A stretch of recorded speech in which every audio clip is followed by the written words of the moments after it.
What is up, Insaners, and welcome to another video of the Fantasy Premier League 2022-23 season. In this one, guys, we're going to talk about our Game Week 21 team selection along with our transfer strategies, and we'll cover off with the best captaincy options for this week. So if you like the video today, guys, make sure to hit the like button. Also subscribe to the Insanely Football YouTube channel for more FPL content. And with that, let's start today's video.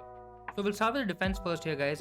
We have Kepa in goal. The match is against Liverpool. It's an away fixture for Kepa, so I'm not expecting a clean sheet, but because of the fact that Liverpool make so many chances, they take so many shots, there could be a few saves in there, and you just never know. Might be a lucky clean sheet. Kepa can get absolutely lucky here, guys, and come off with a huge haul, and let's hope for that to happen.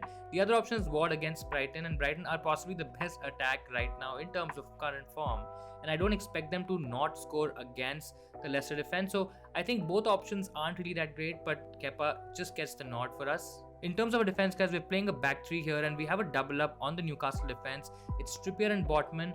Both did really well last week. Now again, the fixture is an away fixture. It's Crystal Palace.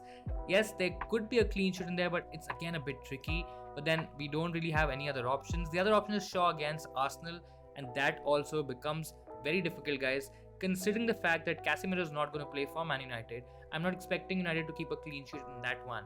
And I think the double up with Trippier and Botman looks pretty decent. Then we have White as our third option in defense, guys. We are going for the Arsenal defender instead of the Man United defender. I generally feel that it's not going to be a clean sheet for either side. And just because of the fact that Casemiro is not going to play in that game, guys, it just gives me a little bit more confidence going for a White. Still, I expect United to score, guys, and I don't really expect a clean sheet here. Now, moving on to our midfield, we have a pretty template midfield in terms of going with options like Martinelli, Kevin De Bruyne, Rashford, and Almiron. I think they're all popular options. I think they're all doing really well. Now, you could argue that somebody like an Odegaard or maybe even a Saka is probably doing better than Martinelli. Now, with the introduction of Trossard, I'm a little bit concerned in terms of what happens to Martinelli, what happens to his minutes, whether Trossard is going to be a starter, whether he's going to play on that left-hand side. I think these are all unknown commodities or quantities at this moment. But I still feel keeping Martinelli for a couple of weeks is fine till the time we have that double in Game Week 23. I think it's absolutely okay, guys. Kevin De Bruyne didn't start the last game in the double game week, and I'll be really surprised if he doesn't start against Wolves. I'm expecting a start, I'm expecting a good performance, and I'll definitely hold him this week. Then there's Rashford against Arsenal, guys. I think the match could suit Rashford and his running behind the defense capabilities, guys. He can definitely make those runs and score a few goals like that. I think I like Rashford against Arsenal. Then there's Almiron. This is one position I'm not very sure of at the moment. I mean, there are the Brighton options. There are the Brighton midfielders to kind of go for. I can go for March. I can go for Mitoma as well. But then there's also a possibility of Brighton probably blanking in Game Week 25.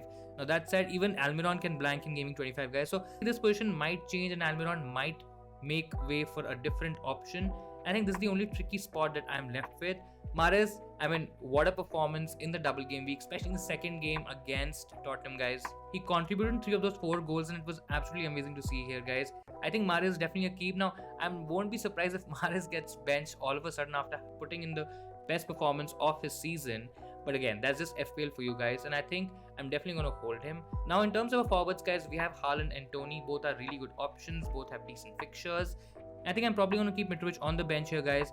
It's Tottenham, so they can, of course, concede. I mean, we all know how they conceded 4 goals in the second half against Man City, but then it was Man City. Fulham are a different side. They're also very attacking, so I can still play him ahead of Almiron and maybe save a transfer. That also is an option. But I think overall it's a decent team, guys, and I'm pretty happy with what I'm doing. Now, in terms of our transfer plans for Game Week 21, the first option is to save the free transfer, guys. There could be some information that we get after the Game Week 21 deadline regarding the double game week in 22. So I think it's important to kind of wait for that, and it's important to get more information and then maybe take a more informed call. That's absolutely fine. That can be done. I think saving a transfer is a safe option here. I think for your own teams, guys, as well, if you don't have any other problems, I think saving is the way to go. Now, the other options to go a bit attacking here, because of the fact that we also had a great week last week around, I think we can substantiate that rank, maybe go a bit more attacking, maybe take out Almiron. And the option that we can go for here is March, guys. Solly March from Brighton. I mean, he's been in great form. He's got 3 double-digit returns in the last 4 games, and that's absolutely mental, guys. A lot of people are hyping up Mitoma as well, and I think he's the one to go for if you want to go for a safe 6 to 8 pointer kind of a player, guys. But I think going for March is quite aggressive, and I really like him. His stats are okay, but there's a lot of conversation again that he's overperforming his numbers, his statistics. But then again, if he's on a run like Almiron, guys, it's important to catch that run and make use of it. So this is my team. These are my transfer plans and strategies for Game Week 21, guys. Do let me know what you think about these. Do let me know what transfers are you making for Game Week 21 in the comments below. Now let's move on to the best captaincy options for Game Week 21, guys. Now in case if you don't want to take any chances, if you don't want to take any risk, I think captaining Erling Haaland makes sense, guys. He's the safest option to kind of go for there. He did struggle in the game against Tottenham, but yes, he did manage to score as well. I think Wolves are a very different proposition, guys. I think there could be a massive haul from Erling Haaland, and I think he's probably going to be my captain as well. So in case if you're looking to play safe, just go with him. Don't take a lot of risks here. Now if you want to go against the crowd, guys, I think you can even go for Harry Kane from Tottenham. Now I understand that they had a tricky and a tough game against Man City, but then Fulham are a very different proposition, guys. They are an attack-minded team. I think they will leave a lot of spaces behind for the Tottenham players to run in. And I think Harry Kane could do really well in this game, guys. There's a lot of potential in Kane. I mean, he's in great form. He also got an assist in the last game against Man City, and he can again score here, guys. So I think if you're going against the crowd, I think Kane is the one to go for. If you're looking at an ultra differential captaincy option, guys, you can even look at Ivan Toney from Brentford. Now the fixtures against Leeds were not known to be a great defense from a few seasons now, guys, and I think there could be a huge haul, a massive haul from Ivan Toney. This looks like a hat-trick game for Ivan Toney, guys, and if you want to go out there and take a huge risk, I think you can of course go there, so that's also an option. I would shy away from captaining an Arsenal or a Man United player, guys, because that game is a bit tricky to call. It might be a cagey game, it might be a close game, one side might keep a clean sheet, so it's a bit difficult to call that. Now in case if you have Salah in your team, if you still have Salah in your team, and if you have trust in Salah, then you can go for Salah as captaincy, guys. It's against Chelsea, it's at home, so a home game for Liverpool. Chelsea are not really in good form, they're not really keeping clean sheets, so there's a lot of potential for Salah to get a good haul in this game. But then Salah and Liverpool, they have also not been scoring a lot of goals, guys. They've not been in good form, they've been losing games, the momentum is not there, and I think it's a bit difficult to go there in terms of captaincy, especially when you have options like Haaland and Kane who are in form and who have great fixtures this week as well. As I said earlier, guys, my captaincy is probably going to be on Haaland. Do let me know what you're thinking about captaincy. Are you going to take a risk? Are you going to go safe with Haaland? Do let me know in the comments below.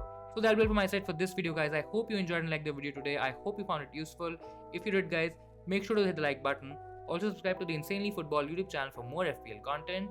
Thank you so much for watching, and I'll see you guys in the next one.